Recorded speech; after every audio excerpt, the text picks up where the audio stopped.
সভাপতি, কল্যাণী পঞ্চায়েত সমিতি। নমস্কার, আপনাদের হচ্ছে সংবাদ পরিবর্তন। ইতিমধ্যে আমরা পৌঁছে গেছিলাম কল্যাণী পঞ্চায়েত সমিতিতে, অর্থাৎ বাংলার হৃদয়ে মমতা অভিষেকের একনিষ্ঠ সৈনিক এবং দীর্ঘদিনের লড়াকু নেতা।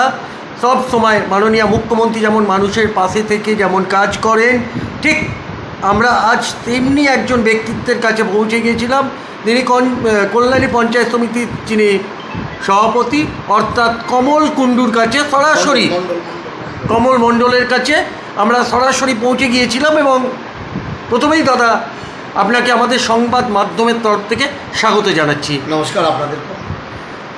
যেভাবে মাননীয় মুখ্যমন্ত্রী মমতা বন্দ্যোপাধ্যায় মহিলাদের জন্যে অনেকগুলো প্রকল্প করেছেন এবং বিরোধীরা যেভাবে কটাক্ষ করে যাচ্ছে যে ঠিক বিধানসভা ভোটের আগে মহিলা মুখ্যমন্ত্রী 500 থেকে 1000 টাকা মহিলাদেরকে ভিক্ষা দেয়, শুভেন্দু অধিকারী অর্থাৎ বিরোধী দলনেতা, যার নাম না করলেই চলে, তিনি বলছেন আমরা যদি 2026-এ ক্ষমতায় আসি তাহলে আমরা 3000 টাকা করে দেবো।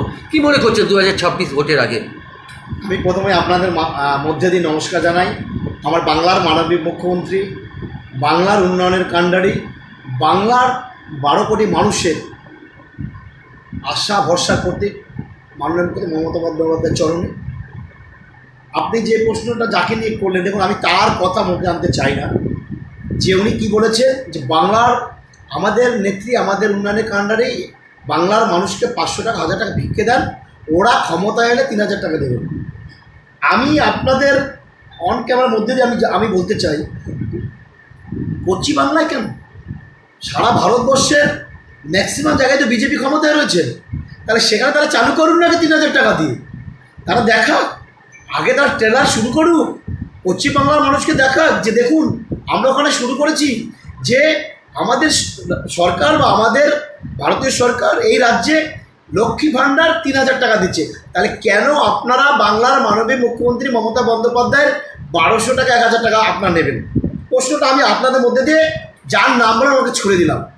দ্বিতীয়ত আপনাকে বলি, এই যে উনি বলছেন যে বাংলার মায়েরা এই যেটা আমার দিদি দিচ্ছে লক্ষ্মী ভাণ্ডার ভিক্ষে, আমি তাকে দীপ্ত কণ্ঠে বলতে চাই, আপনি আপনার ঘরের মাকে, আপনি আপনার ঘরের যিনি মহিলা আছে, আপনি মাসের শেষে তার হাতে 1000 টাকা দেন তো।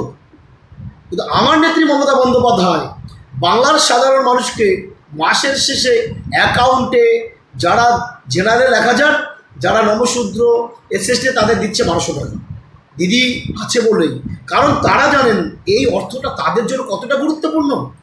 আজকে যদি গ্যাসটা শেষ হয়ে যায়, সেই পরিবারের যিনি পুরুষ মানুষ আছেন উনিই বলেন কী গো তোমার লক্ষ্মী ভাণ্ডারের 1000 টাকা দাও তো গ্যাস আনবো, কাজে লাগে না। আজকে সেই বৃদ্ধ বাবা যখন বার্ধক্য ভাতার টাকাটা তুলে বাড়িতে নাতি নাতনির জন্য দুটো লেবু নিয়ে যাচ্ছেন, ফল নিয়ে যাচ্ছেন, ওষুধ কিনে যাচ্ছেন, এটা কি কাজে লাগে না? আর তারা বলছেন ভিক্ষে। আমি আপনাদের বলে দিতে চাই, আমাদের যিনি সবুজ সেনার সেনাপতি, আমাদের নেতা, যাকে দেখে আমরা লড়াই আন্দোলন করি, সাংসদ অভিষেক বন্দ্যোপাধ্যায় বলেছেন এবারের বিধানসভা নির্বাচনে তারা 77টা পেয়েছেন 21-এ।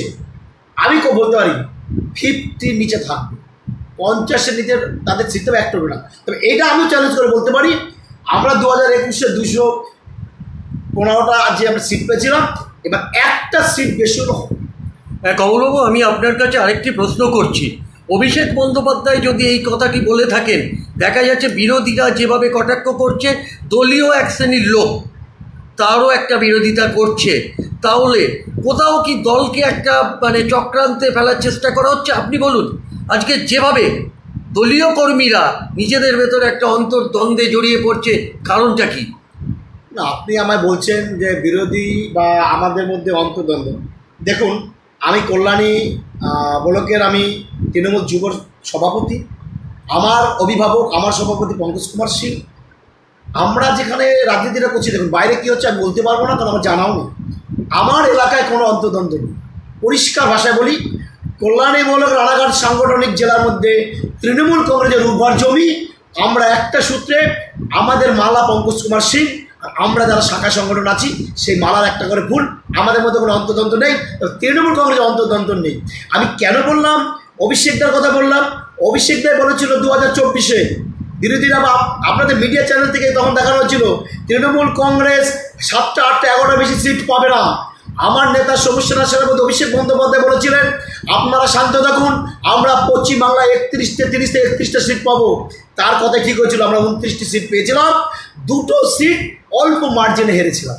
তাহলে আমার নেতার বয়স কম হলেও অভিজ্ঞতায় রাজনীতিতে অন্যান্য নেতাদের থেকে অনেক অনেক কদম এগিয়ে। কারণ অভিষেক বন্দ্যোপাধ্যায় এবার দেখিয়ে দিয়েছে সর্বদলীয় যেই টিম করে আজকে শান্তির বার্তার জন্য বাইরে গেছিলেন, একমাত্র আমার নেতা অভিষেক বন্দ্যোপাধ্যায় দলের কথা বলেননি, তিনি ভারতের হয়ে কথা বলেছিলেন। এটাই আমাদের নেতা অভিষেক বন্দ্যোপাধ্যায়, তাই আমরা বলছি। আচ্ছা, 21শে জুলাই মঞ্চ থেকে মাননীয় মুখ্যমন্ত্রী একটা করেছিল যে পাড়ায় পাড়ায় সমাধান। দেখা যাচ্ছে যে অর্জুন সিং বলছে পাড়ায় পাড়ায় ধোলাই। তো আপনারা কি বলবেন, তার প্রতিক্রিয়া কী দেবেন তাকে? দেখুন, আপনি আবার যে নামটা বললেন, উনিও তো তাই দল পাল্টানো লোক। ভালো হলে এই ট্রিপ, খারাপ হলে ওই ট্রিপ, নিজের স্বার্থ ছাড়া কিছু বোঝে না। তারা নিজের দল অন্তঃপুরার মানুষ হতে পারেন না, এরা নিজের স্বার্থের জন্য দল চেঞ্জ করেন। আমার দিদি পাড়ায় পাড়ায় যে সমাধান, মানে এটা আমরাও জানি প্রশাসনিকভাবে এটা একটা বুথের জন্য 10 লাখ টাকা খরচা করবেন, ছোটো ছোটো রাস্তা, আলো, মানে ছোটো ছোটো কাজের জন্য অনেক মধ্যে খুব থাকে। আমার নেত্রী উপলব্ধি করেছেন এই কাজগুলো আমরা করব। আর একটা কথা আপনাদের মধ্যে দিয়ে আবার বলতে চাই, আমার নেত্রী 2011 সালের পর সিটে বসার পর একটা দেখেছেন যে তিনি কোনো জায়গায় ঘোষণা করেছেন, এমনি কিন্তু করেননি। আমার নেত্রী দিয়ে তারপর ঘোষণা করেন আমি এটা করব। এটা সিপিএমের 34 বছর নয়, অনেক জায়গায় তারা উদ্বোধন করেছিলেন, অনেক কিছু উদ্বোধন করে ফেলে রেখেছিলেন, সেখানে বছরের পর জঙ্গল জঙ্গল জঙ্গল আর কাজ হয়নি। কিন্তু আপনি বলুন তো, পশ্চিমবাংলার বুকে 2011 সালে পরে এমন কোনো কিছু আছে যেখানে আমার নেত্রী উদ্বোধন করেছিল সেই জায়গাটা হয়নি, সেটা পড়ে রয়েছে? আপনি দেখাতে পারবেন না। এটাই আমাদের নেত্রী। আর বিরোধীরা বলছে পাড়ায় পাড়ায় ধরাই, তো আমাদের দিতে হবে না।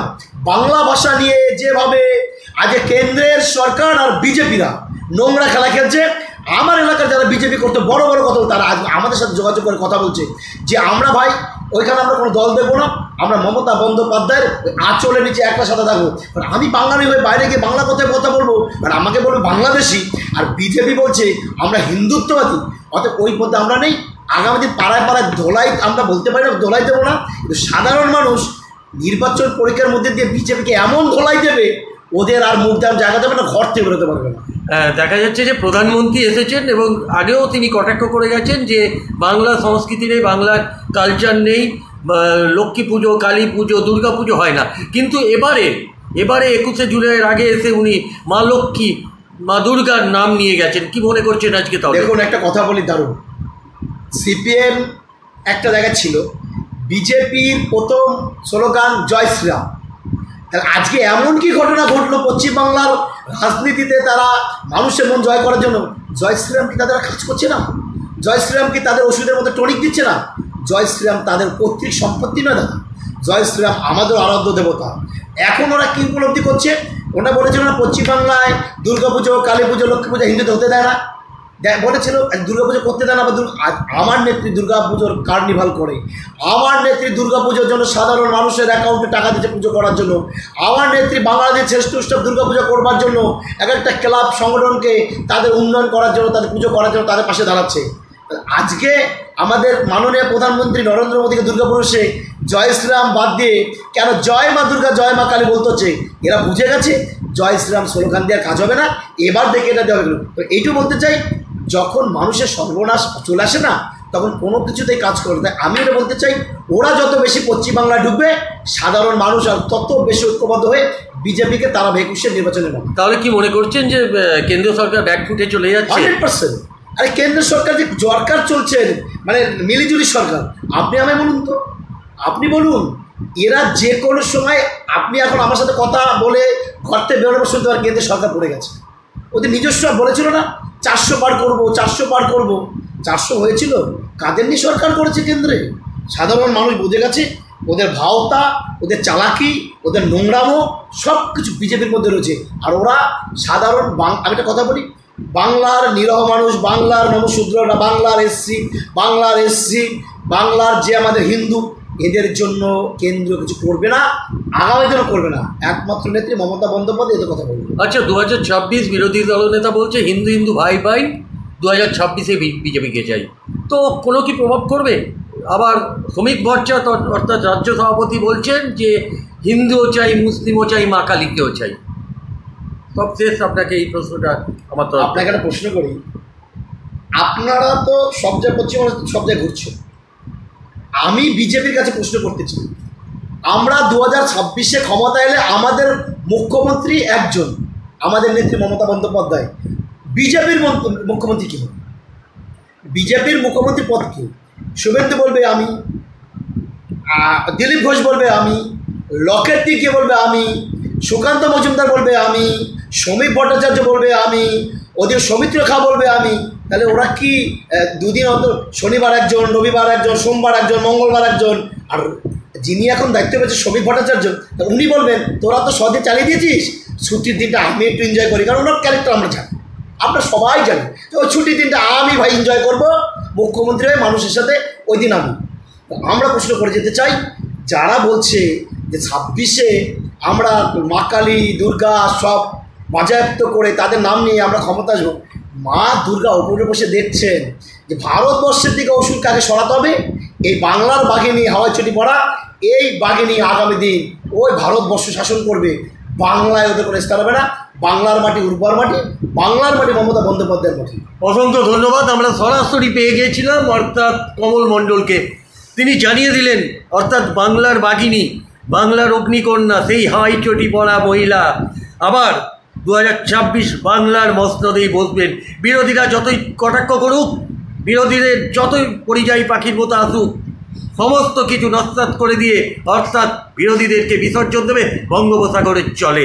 তাই নজর রাখবে সংবাদ পরিবর্তনে। বাংলার হৃদয়ে মমতা অভিষেকের একনিষ্ঠ সৈনিক কমল মণ্ডল সরাসরি আমাদের সংবাদ মাধ্যমকে জানিয়ে দিলেন। অসংখ্য ধন্যবাদ আপনাকে।